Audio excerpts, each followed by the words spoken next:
Welcome to Trifecta Collective, Finding the Root, where we dive deep into understanding and addressing root causes of chronic health issues so you can help and find healing inside and out, now and forever.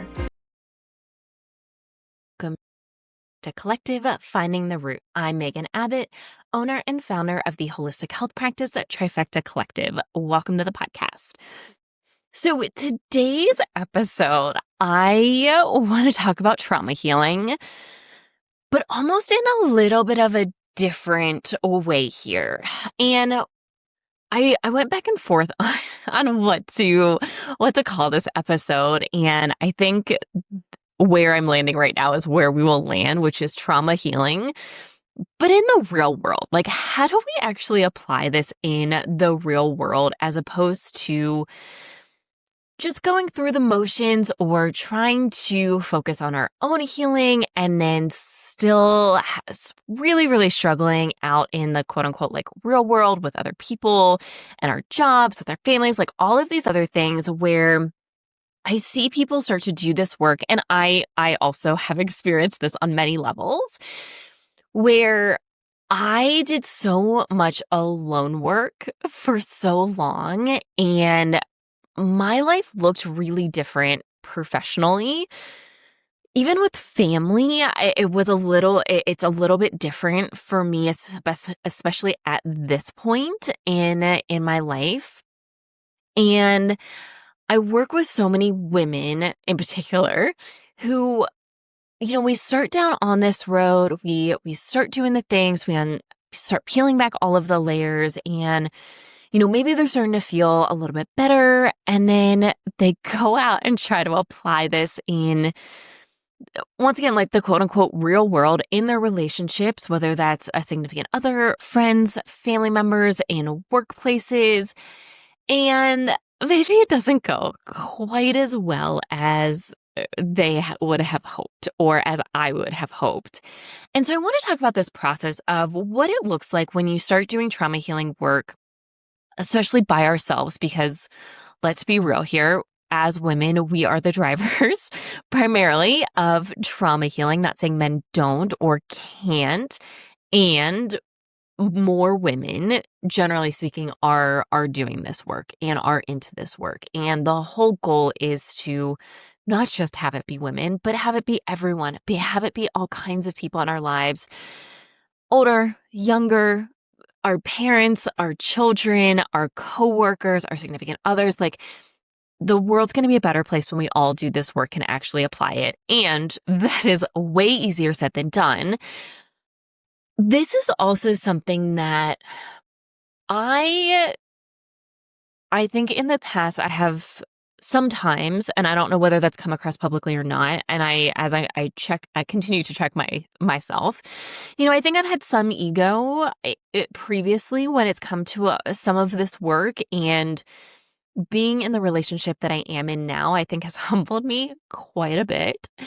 And I've also been aware that my life often looks different than many other people's. And when I work with so many other women and helping them, once again, like, not only peel back these layers, but, and this is something that we talk about, I have a trauma healing group, just by the way, where all we do is talk about trauma healing and application of this. And there is a microdosing component that many choose to participate in as well. I'll put the link below if you're ever interested in this, because I will probably talk about this group a few times throughout this conversation, because we really get to dig in for a lot of people's problems. And there's so many similar problems that I think so many of us struggle with, that some of the stories that I want to share are going to be very, very applicable. And some will be mine, some will not be mine, but for full disclosure, as per usual. And yeah, so how do we do this? Like, what does this even look like? So, for me personally, even when I was in my previous marriage, like even before we got married, my life was very, I'll say, alone. I wasn't necessarily lonely for most of that time. I actually enjoyed a lot of aspects of that. And I also think there were some red flags within that too. And I think there was a lot of layers that, as with all of us, there's a lot of layers that go into that. So, when I first started doing really deep trauma healing work, I was in this very serious relationship, and I want to say we were living together. Timelines often get a little bit fuzzy for me and my brain. But I'm pretty sure that we were already doing this. And I started doing specific trauma therapy. I had spent a decade already in therapy that I feel like never really moved the needle for me on most of these things, or even brought awareness around most of those things. And at the same time, I also recognized that I was young. My brain was not fully formed, not fully developed.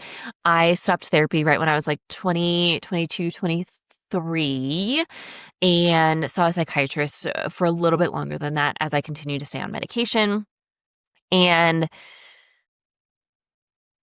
yeah, it just never really moved the needle for me. And I think there's a lot of factors in that. And when I started trauma therapy, we used a variety of techniques, and I purposely chose variety of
many needles at all. And once again, I think it was good foundational work. Then in early 2020, I started working with Christina Rice, also known as Christina the Channel, who I mentioned quite a bit and just absolutely love. And I'm working on trying to get her on the podcast because I think she's such a phenomenal human being, there's a lot I want to talk to her about, particularly in the energetic side of things. Although I think just the work she's done from like a business standpoint, financial standpoint, is also quite incredible. And I have so much admiration and respect for her for all of the work that she does and all the aspects that she does it. So I started working with her on the business side of things, and it really turned in for me. And this is really, and full disclosure, like this is absolutely what I needed at the time. It was really a lot about energy work, my own trauma, my own stories I was carrying into the business around finances, around running a totally different type of business for me. And then also, then when COVID hit, like, I mean, the world totally changed, and having that support was really good to have. And the energy work that she did with me was the first thing that really started to move the needle for me. And I had started meditating. I started doing some journaling, started doing some brain retraining, brain rewiring work. I had also done tapping previously with the trauma therapist, and brought that in here and there. I've never really super resonated with tapping, and I know there's also a lot of ways. Brendan does tapping in our other practitioner, a totally different style of way that, man, it's different and super cool, and can move the needle in some very, very different ways around a lot of things, which is amazing and super cool and just like awesome when some of our clients have sessions with her, and for me to hear that feedback sometimes, and just, yeah, super, super cool. So tapping in a totally different way that I had never experienced either. And not too long after that, my mom passed away suddenly, unrelated to anything going on in the country at that time. It was totally unrelated. It was very sudden. It was very unexpected. I got a call Thursday saying that she was going into the hospital. Nothing crazy, nothing serious. Some of her like routine post-transplant blood work had come up a little funky, so they put her in the hospital. Got another call Saturday saying she had fell, and like question mark. Sunday I got the call, if you don't come up here in 24 hours, she's going to be gone. And they ended up putting her on life support. I ended up getting there on Tuesday and had to pull the plug and watched her pass. And very fortunate that I was able to be there with her and get some closure for myself. And as you can imagine, if you've never lost a parent, it is one of the most challenging things that almost all of us are going to have to deal with at some point. And even though we were not super close at that time, there was a lot of complicated emotions and a lot of layers to those emotions that came up, which I also think can add in another layer of challenge when it comes to losing a parent where there was a lot of trauma between the parent and the child. And the child still feels a lot of that. And once again, it's so sad, so heartbreaking, so much grief. And once again, like there can be some other layers that come up around that too, that, I think a lot of us, and just because I've worked with a lot of other people who have also lost parents, when we've been working together or post-working, or like we're doing kind of previous work where we're working on some of the grief and some of the things, some of these complicated emotions that can come up when you lose a parent, for a variety of reasons. And that's when I felt like, after she passed, I felt like that's when the needle started to move for me. Or I think that's when I started to realize the needle was really moving for me, because it was very challenging. It was very hard. I grieved hard and deep, and it came in waves, unexpected waves, for about a year and a half, I would say. Strong waves came up, and every once in a while I will get a strong wave. This year was particularly challenging. This past year was the 5-year anniversary of her passing, and brought up an unusually strong wave of emotion for me. And I can even feel it right now. I can feel some emotion coming up. I can hear my voice shaking just a little bit as I talk about this now. And that's when I really started to notice things were moving. And I just felt like I was processing. I don't want to say better because I don't think that's the right word, but maybe I was processing for the first time. And that's what felt different for me, where I experienced this major loss, major tragedy in my life.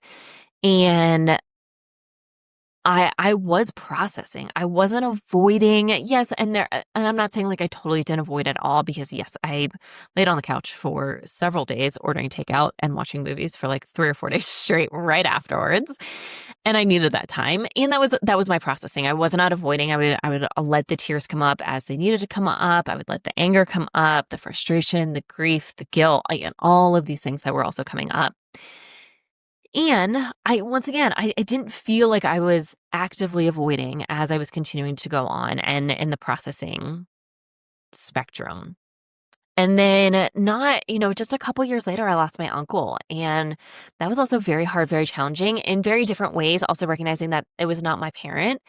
And that was the last real close connection. That was my real only close connection to my family. And there was a grief that also came along with that was new and also very challenging. And I had also just started microdosing around that time. And what amazing timing. Like, thank you, universe, for bringing the right people into my life at the right times, because that was so supportive. And I felt like, once again, like it felt like a lot of waves. And I was in this microdosing group and starting to microdose, and I had a couple one-off sessions with the facilitator. Still, have a very close relationship to now professionally. And once again, it really felt like I was healing and processing at new layers and at deeper levels. And then I started to get into larger journey work. And once again, like I was really feeling it.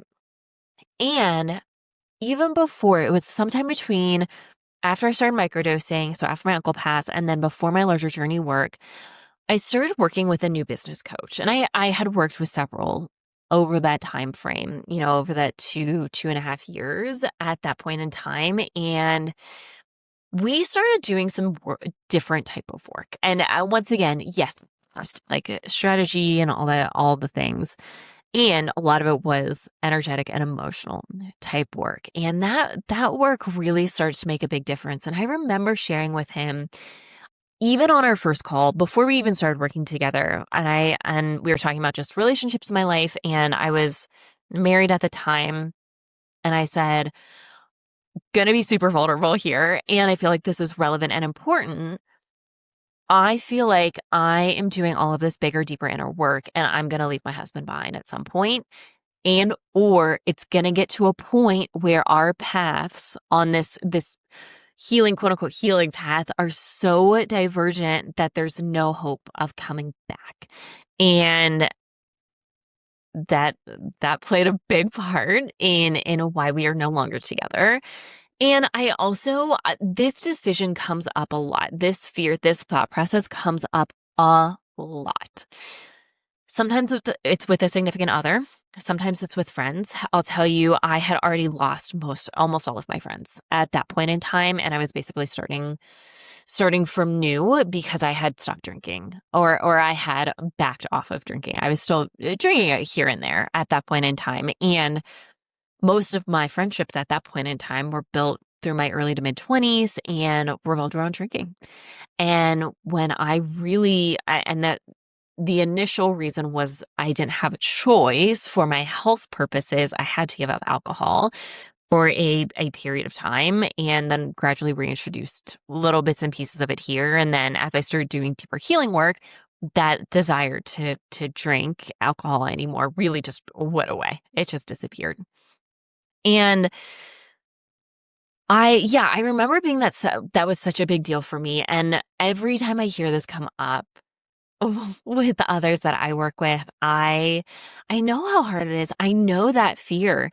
I know that desire to want to bring them along. And I did an episode not terribly long ago about that, about what may have worked for you may not work for others. And we can't force others to do the work that they don't want to and or are not ready to do. And that is okay if they are not ready to do that, if they do not want to do that. It is totally their choice and we cannot push that on them. And when I went and did my ayahuasca journey, one of the big things that came to me was you cannot force this on someone else. And you have tried, you've done your best. And at this point, there's nothing else I can do. And once again, like our paths were so divergent at that point in time along this healing journey that I didn't see a way to come back from that, despite our feelings, despite our life, like despite anything else. It felt too far from me. And I still stand by that decision, by the way. And it's not the right decision for everyone. And it is the right decision for some people. So, when these need for boundaries come up and or potentially we can even say setting different expectations. With a significant other, it is one thing. And I understand I do not have kids. I did not have kids with my ex-husband, and that makes a difference. And I am very aware of that. And also what example are we giving the children, and what are you willing to give up? What do you think you're forced to give up?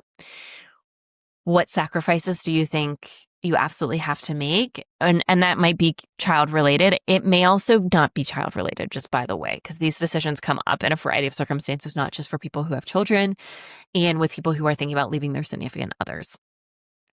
So we have to reevaluate a lot of our relationships as we go through this healing journey. And it is a natural part of this process. And once again, it is pretty much all relationships that we reevaluate. And I think, friendships are often one that come up first. And sometimes that can be easier than some of the other relationships that we need to talk about. And one of the questions I'll always ask clients that I work with when we talk about friendships, and this, once again, like this also took me some time to understand and really understand like what adult friendships are supposed to be like or can be like, especially among women. And what they don't have to be. And you don't have to force certain relationships just because you think you're supposed to. And that's been a lesson I've learned over several years of finding new friends and then reevaluating, are we really friends? How do I feel with this person? How do I feel when I talk to this person? How do I feel after talking to this person?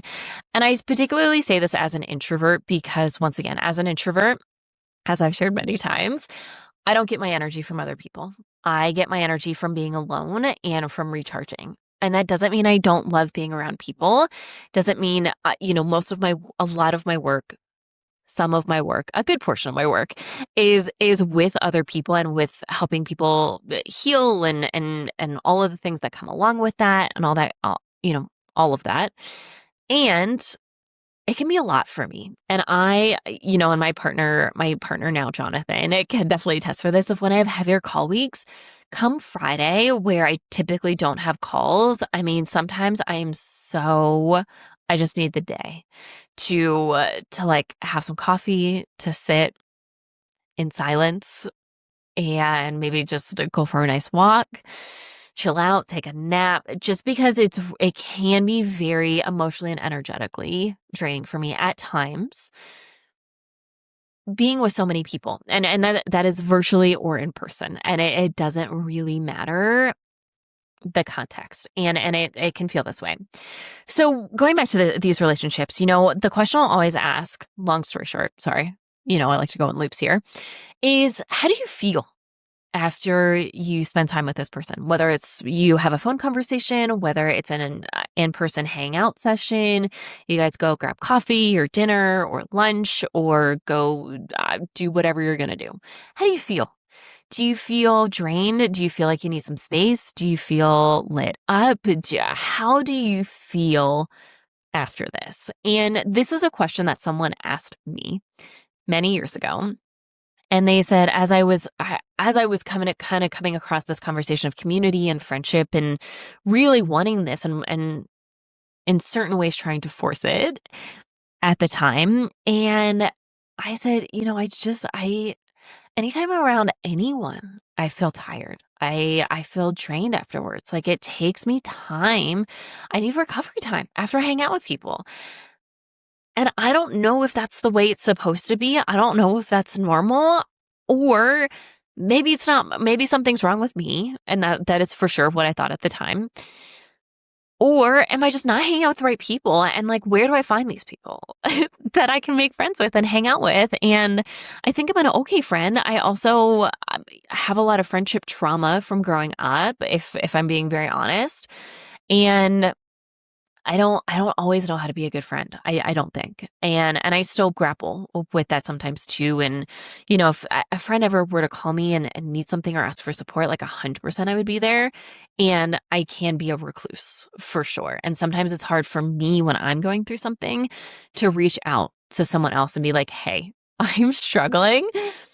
Can you just like hear me out or listen to me or just like sit with me on the phone or whatever it is? It is still challenging for me to do that. And it's a lot easier than it used to be. And I'm also good at it in certain areas and with some people. I'm better at it with Jonathan now than I was in the past. And that's, he is my best friend. He's someone I hang out with quite a bit. Yes, like we're also in a serious committed relationship and that brings about its own like things too. And he's still a very close friend. And we did start out as friends, which I do think has some bonuses in and of itself too. But how do you feel? And when I'm looking back, there are a couple people in my life that I actually don't feel drained with after I talk to you. And I have one friend in particular, and if I don't think she listens, but if she does, she will absolutely know exactly who she is. But we can talk for, oftentimes when we talk on the phone, which is maybe once a month or so, maybe not even sometimes, it kind of depends. Well, it's like an hour to 2 hours, and I am always blown away at how long we talk. And I'm like, good grief, it's been an hour and a half. It's been 2 hours. Like, I can't even believe it. And I come out of that phone conversation and I always feel so good. I feel relaxed. it brings out something in me that's really enjoyable. And so for me, that's how I know that is a good friend, because I don't feel drained. I don't feel, it doesn't feel like work. It doesn't, it doesn't feel hard. I don't feel bad talking to her. It's never, even when we're talking about hard things, it's not that hard. There's a level of trust and understanding. And full disclosure, we've also done a lot of deep healing work together in retreat spaces and all that kind of stuff too. So I do think that makes a difference. And that's how you're supposed to feel. You're supposed to feel good. Adult friendships should make you feel good, should make you not feel drained, should make you feel supported, should give you encouragement and help you not feel so bad and be able to hold that space for you. And you should be able to do the same for them. And one of the things I love about our friendship is we are in similar spaces work-wise, a little bit different, but very similar. And, you know, there is never once, not once, has it ever felt like a competition between us. Never. Either explicitly or even just, how sometimes women can be a little sneaky under the rug kind of stuff sometimes. And I mean, none of that. And that is one of my favorite things, is that we can be so supportive of each other. We can talk about work stuff. We can talk about running businesses, the challenges of running businesses and all the things that come with that, client work, lab stuff. Sometimes we will ask each other questions, more clinical questions. We have referred people back and forth to each other. And we can still have this beautiful friendship where we talk about anything. And there's so much trust and love in all of that. And I think that's what we should all be striving for. Like, that is the marker. Not saying that every friendship that you have absolutely needs that to be that way. And if someone doesn't make you feel good, if you just feel like crap, if you feel really down on yourself, you feel annoyed, you feel agitated after you hang out with someone, maybe that's not your person. And I think that does go across the board, by the way, not just for friendships. But when we're thinking about how do we put this stuff in practice, I think a big piece of like step one is connecting to your body and understanding how you feel and understanding how you feel emotions. And I think that's something that most of us don't know how to do. And it's really important. Takes a lot of time, by the way. Still working on it. I don't know how many years I'm into this, like 10 plus years into this. Still working on it. And it's a super important and valuable piece, because then when you go into your relationships, okay, well, how do these relationships make you feel? When you bring up something vulnerable and challenging, and there are layers to this, by the way, and I do want to talk about this too. How do they show up for you? Do they dismiss you? Do they try and just give you advice? Do they try and put you down? Do they try and say something's wrong with you? And the advice piece I do want to touch on too, so I'm going to come back to that. And you just shouldn't be coming away from friendship conversations feeling like crap. Even if I'm quote unquote calling someone out for doing something, or I want to maybe bring some attention to a pattern that is coming up, I'm not going to be mean about it. I'm not going to be rude. I'm not, and there are different ways to approach this, and it depends on my relationship with that person. With this very close friend of mine, let's say I'm bringing something up a pattern, within her, or let's say want to call out a pattern of hers and just bring some awareness there.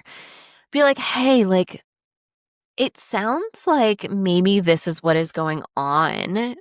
Do you feel like this is a pattern for you? Like, do you feel like this is something that often comes up for you? And I am not trying to put her down, and I'm trying to open the space to bring awareness.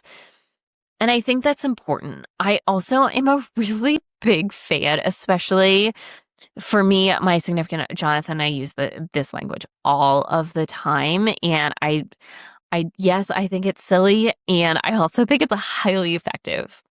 When there's something bothering one of us, we always lead with our I feel statements. And if you've ever been in therapy, especially couples therapy, you've probably heard this. It's, I feel this emotion. I feel left out. I feel annoyed. I feel aggravated when this happens or when you do this. It makes me feel this way. And it's not about directly attacking the person. It's about understanding how it makes you feel. And or once again, I think there are some ways to bring awareness of this. And I think that is a fine line because I think some of our ego can absolutely be in place of that. And some people don't always look and want to hear that. And it can be important, but I think that how we approach it is also really important. And also if there's a misunderstanding within that, oftentimes there's deeper layers coming out from this. And once again, for an example, so Jonathan and I will have like quote unquote business meetings, and this will happen usually once or twice a week. And there are specific days. We do have like very specific time set aside. And this is something we did fairly early on in our relationship, especially when things started to get a little busy and a little messy with my work stuff and just like what we were doing and planning different things, all that kind of stuff. And when we're talking about this, these things are not easy to talk about. And there can be some miscommunication that happens. And for us, it's really important for both of us to understand, hey, I am leading with love and I'm also human and there are real emotions coming up and it may not always come out the prettiest. And I'm going to do my very best to lead with these I feel statements, to not attack. And let's also come back around at some point and have more conversations about what this means. And we recently revisited a conversation and there was some confusion. And he was like, hey, he felt like I was leading with some of my ego and or past trauma. And yeah, I agree. There could have been a piece of that for sure. And I also wasn't totally understanding what he was needing and wanting. And when he defined that literally from a black and white standpoint, I was like, okay, now I get it. Now I understand where you're coming from. And now I can show up for you in that way because I know exactly what you mean and exactly what you're trying to tell me. And this is a big piece of just relationship. This is this communication piece. So I think the leading with the I feel, leading to seek to understand is a really important piece. I also think having people in your life who also seek to understand and not seek to be right, really important, and will completely redefine your relationships. And if someone's not leading from that, once again, we can introduce them to things. We can lead by example. And at the end of the day, we cannot force someone else into their own healing journey, into their own healing experience, and to want to do that and to have the courage to be very vulnerable and kind of turn that mirror around and to look at themselves. So also be patient with other people who maybe are newer to this work or not going through this work or don't quite understand. And once again, there's some unexcusable behavior as well. And it's important for us as the individual going through our healing journey to bring this up.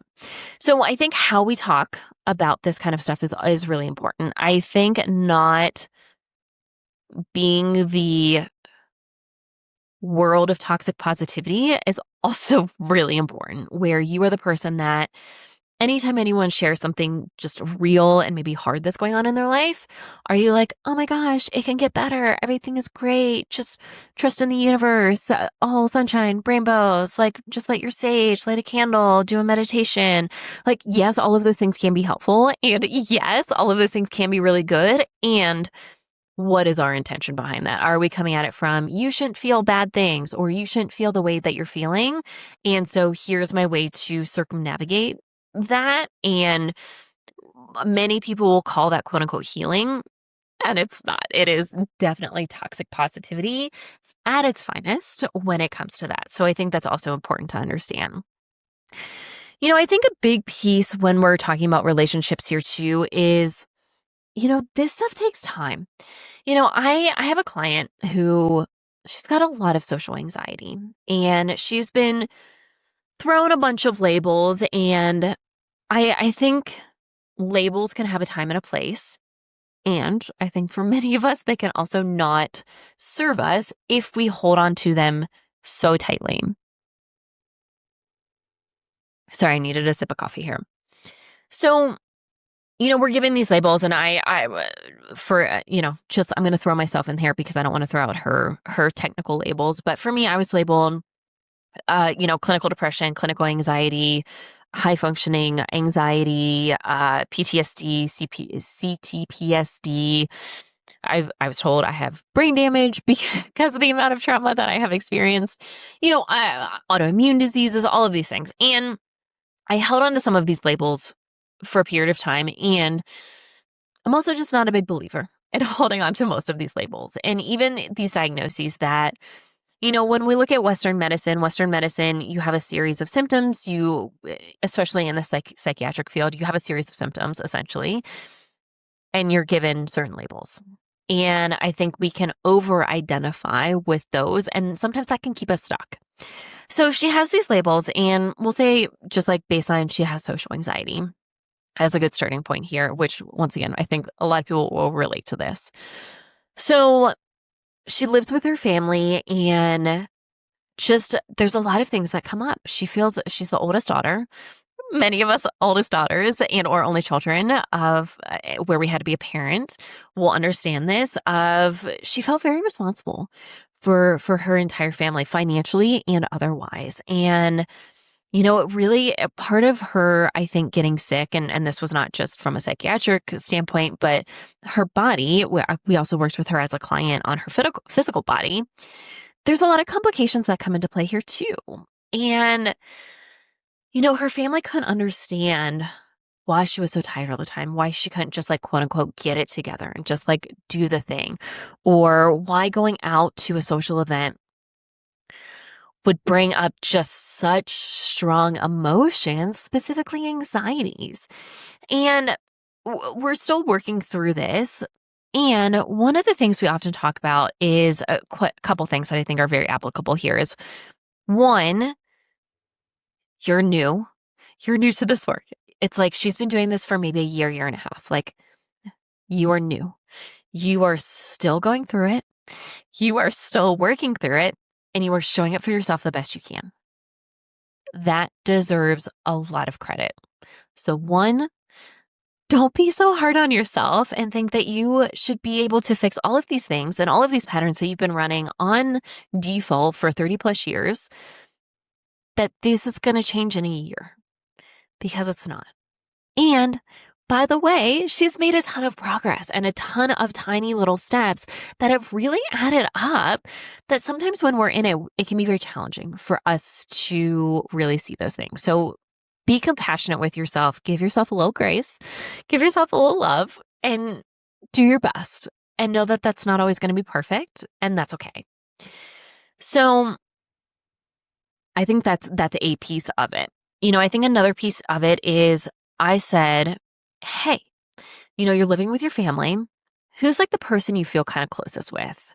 And we kind of went through a couple people that she was living with in her family, and was like, hey, what comes up for you sometimes being around this person? What, I don't super like to call them triggers, but what is something that maybe they'll do that doesn't feel great for you, and you'll often just kind of keep that down?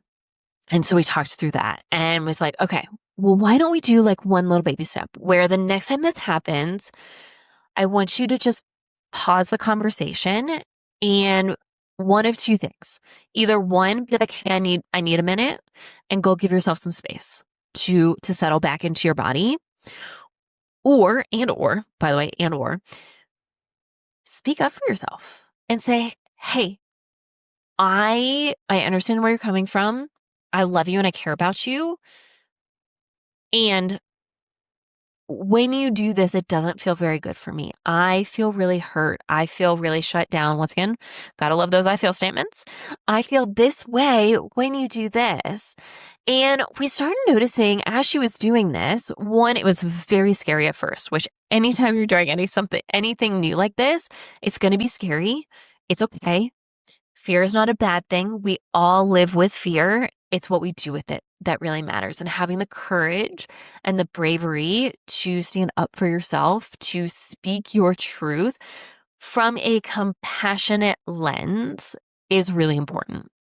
Once again, also, speaking from a seeking to understand versus seeking to be right goes a really long way. And it started to get a little easier. And so we expanded the scope of how she was going to do that. And she did start to notice different dynamics within the family. Some were not positive at first, just for full disclosure, which can happen. It is not uncommon for people to be offended, for people to think you're some, if you happen to be around my age, millennial, hippie millennial trying to like do all the work and, not be quote unquote triggered or do all the things. And it's like, yeah, there are definitely some people who are doing that. And there are those of us who legitimately want to heal and want to feel better and want to have deeper and closer relationships. And that also means speaking up for ourselves, even when it's uncomfortable, in considerate and compassionate ways. So that's a thing. And then we moved into this, hey, like anytime she would go on a date or go to a party, there'd be a ton of social anxiety that would come up for her. And so we talked about a couple of things kind of going on with this. One, what is your intention going to this thing, going to this date? And she's like, well, I think I'm ready for a serious relationship. I'm like, okay, love it. And are you going into every date trying to prepare to marry this person? That's probably not going to go very well. And she was almost putting too much pressure on herself, going on these dates and trying to go to these parties and just like have fun with friends, that it was causing extra anxiety and just like so much social anxiety. And I was like, hey, what about on your next couple dates? Couple things, like maybe let's think through these things. Like one, what is the intention? You're new to dating. You haven't dated in several years. Maybe you're just getting practice dating, getting practice having conversations, practice getting vulnerable and opening up to people again. And maybe that's the intention. Maybe the intention is to go in and just have fun. Take all the pressure off of everything. Go have a drink, go have a good meal, go have a good cup of coffee, like whatever you guys are doing, and just go have fun. And take the pressure off of it. If it leads somewhere, great. If it doesn't, oh well, you had fun. You had a good time. That is also good for your health. And that is okay. And then, we talked about the intimacy piece of like, okay, well, are you trying to be intimate too early because that's what you want and that's what your desire is? Or is it to try and hang on to someone and you think that you need to sleep with them or be intimate with them in order to continue on with the conversation? And it was both, which is also okay. So we talked about, once again, like, what is the intention behind this? If you're going in and you want to have some of your needs met, like, girl, go for it. Have fun. No guilt. If it turns into a thing, great. If it doesn't, once again, you had fun, you had a good time, and that's it. If you are doing it because you think that they need that to stick around, let's back up here a little bit. What was the intention going into this? To have a serious relationship. I'm not saying you can't sleep with someone on the first or second date, and still have a serious relationship. And does that feel important to you to have to do that? Or do you want to do that? Does it feel good for you to be intimate in that way that early on with someone, if you are trying to have a long-term serious relationship? And she said no. And I said, okay, well, let's not put a date on it, but let's just say maybe not the first date. And maybe like, let's just wait it out. And if you guys have a good time and you feel good and you go for a second date, like, yeah, go for it then. If you still want to wait longer, great, go for it. And once again, just understand the intention behind this. And I think that's so important. What is your intention? I talk about this a lot, and I know I talked about it in one of the last couple episodes too, of just what is your intention behind these things? I think tough conversations with family and significant others just overall is another big, like, how the heck do we apply this when it comes to trauma healing? And, I think there's a couple things that kind of come up. And this, once again, this is a big topic that a conversation I have with a lot of clients. And this is always an ongoing conversation around this. So it's, let's say it's a significant other, because that is extremely common for most of us. And, you're used to fighting. with them. And so, okay, so we want to have a better relationship. You want to have a tough conversation, need to have a tough conversation with them about something. Usually ends in a fight, in anger. So it can be very challenging when you're first practicing this, once again, in the real world, to change your language and to remain calm the whole time. Very challenging. If you're used to doing one thing, and for me, I'm the opposite. I am a shutdown. I will shut down. I will fawn. I will fly away. That is my default. I will freeze. That is my default pattern. And so speaking up for myself is actually the real challenge in the middle of an important conversation. And I'm going to talk about both sides here. So for people who tend to get very emotional, get very riled up, maybe there's some tears that come out, maybe there's anger that comes out, maybe it's a combination of those. The biggest thing I can recommend, and this actually goes for both parties, by the way, is when you feel yourself starting to get there, step away. Just give yourself the space. If you're in the heat of it, it is very challenging to change a pattern. When you're in the middle of this big thing, super, super hard, oftentimes, for us to either calm ourselves down and speak clearly and effectively without that level of emotion, or once again, if you're like me, to be able to speak up for yourself when you're in the middle of it and you just want to shut down and run away, essentially.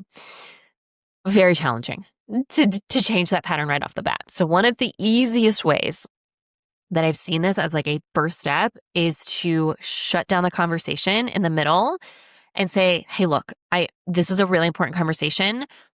I need some space. I need a little bit of space before we continue on. Can I have 15 minutes? Can I have 30 minutes to just have some space?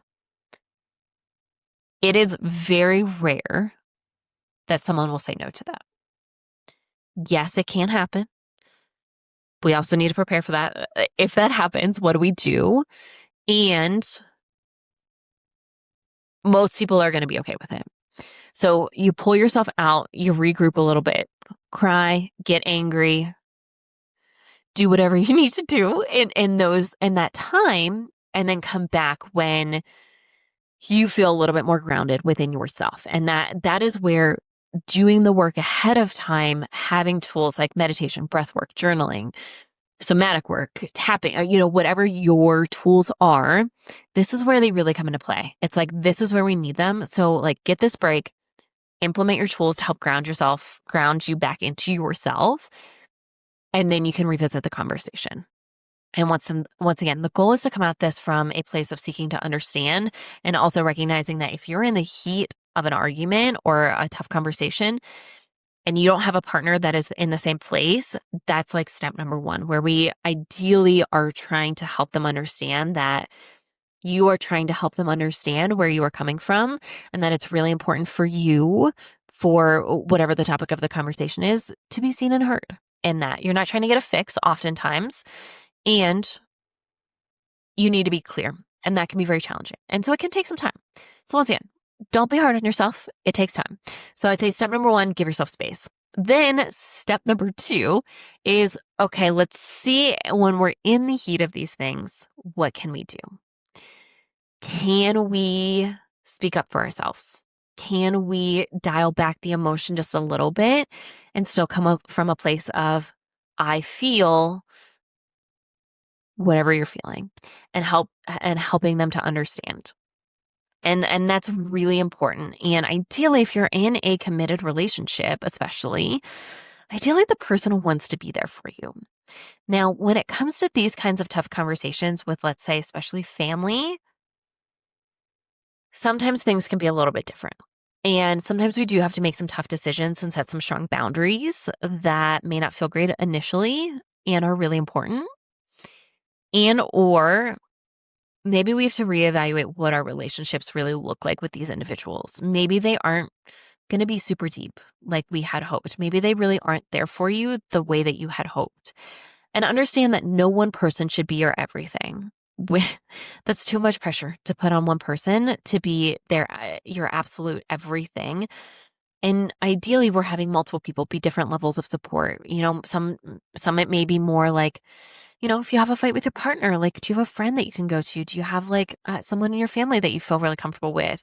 If you have an issue with a friend, can you go to your significant other? If you have like work stuff that comes up, do you have like a friend or a colleague and somewhere that maybe can understand a little bit more that can support you in that arena? If you have a lot of family stuff come up, maybe it's your significant other, maybe it's a friend, like, and understanding that different people have different roles within your life and can support you in different ways. And also you support them in their lives in different ways. And there should be a very symbiotic kind of relationship in all relationships. That's the whole idea of a relationship is, it's two people ideally have getting benefit and support and encouragement and all of these things. So it takes time and we can put in on all the effort that we want. And sometimes we do have to make some tough decisions of, okay, am I going to settle for this person's behavior knowing that they're not open to change? Is that the answer? Sometimes that is the answer. Sometimes it means cutting them off. And that can also look really different. Sometimes it looks like just certain boundaries, and that's okay. And that's okay if it's hard, and you can grieve the loss of certain relationships that you feel like you thought were going to be amazing and great and maybe weren't or aren't. And that's okay too. And also understand relationships can always shift, can always change. And that's okay too. I think another thing is when it comes to the application portion of this is, over time with enough practice, and this really comes down to practice, is you have to practice this stuff in the real world, which is sometimes feels like the worst and the hardest. And you're like, I just want things to be okay and good. And if you go through a phase like that, that is also okay too. And understand that it takes practice. It takes time. And I can tell you now, when my partner and I have challenging conversations and we don't really fight, things don't end up in anger with either really one of us at any point in time. That's just not how our relationship works. We do both really come from a place of seeking to understand. But I'll tell you, for me, most often what is happening, and there is some hormone side of this, and I actually want to have someone else on to talk a little bit more about this. And I can also talk about it too. And, as women especially, there's going to be certain times, especially if you are still menstruating, and I'm talking like, shout out to all women who are currently bleeding in whatever fashion, and we'll say not like full on post-perimenopausal, or postmenopausal, like 100%, because things do get a little different in that stage of our lives. But if you still go through some period of cycles, understand that you're going to be better at handling things at certain times than others. When our estrogen is higher, we're better at problem solving. We're better at communicating. We're better at certain things.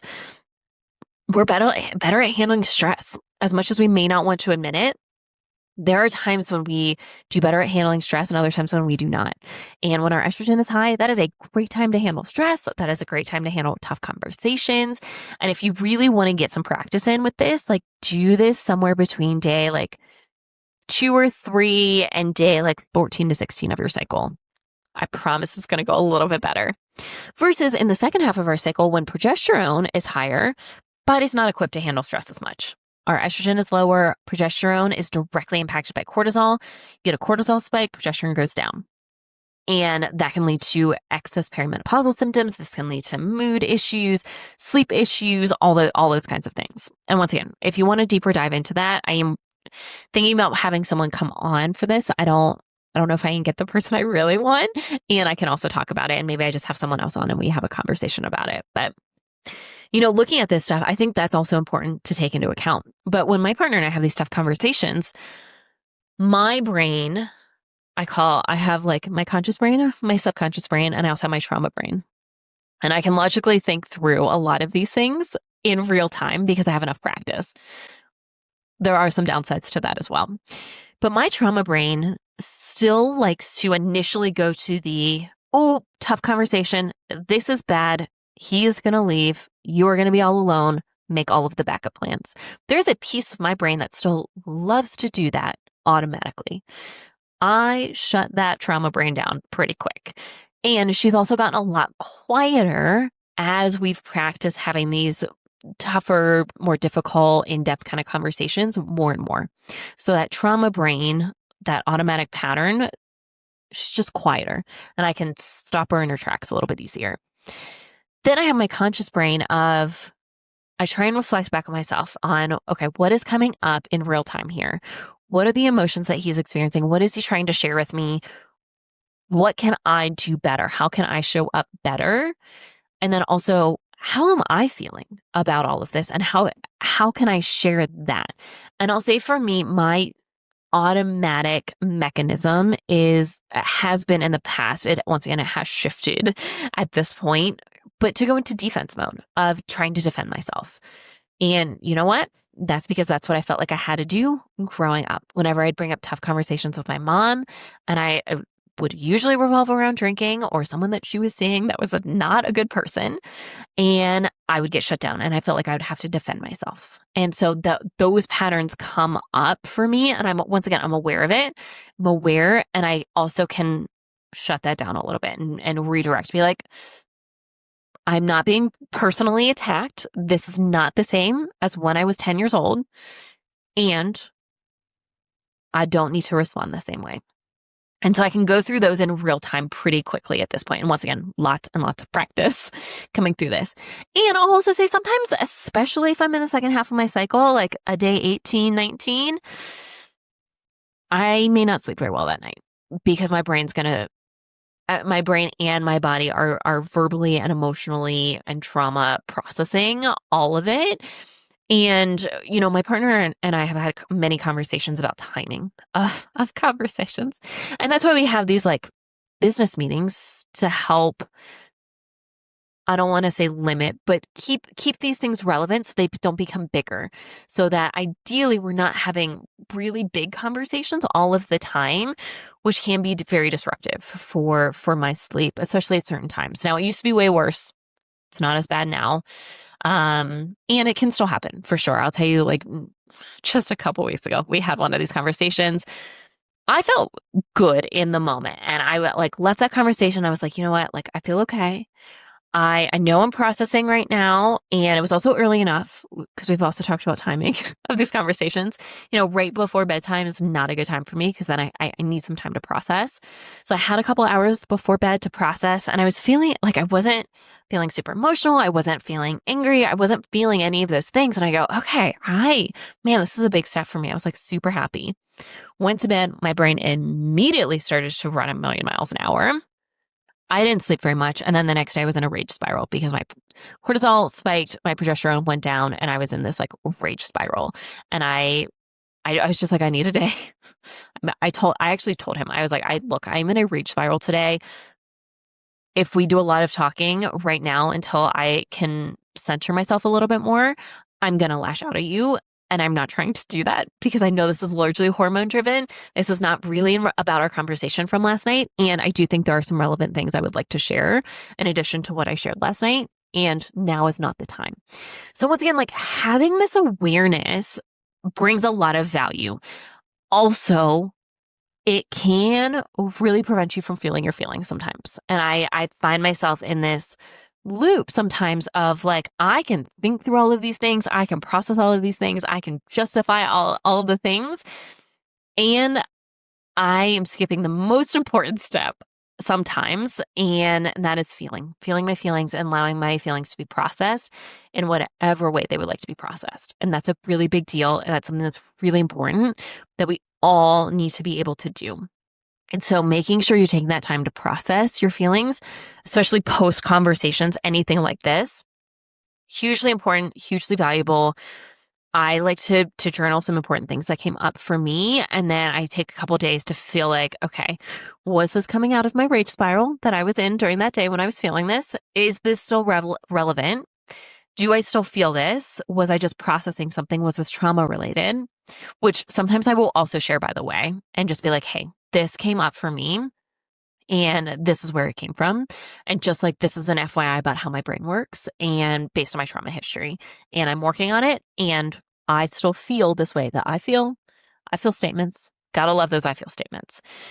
So that can be really helpful and really valuable. And once again, like it just takes time.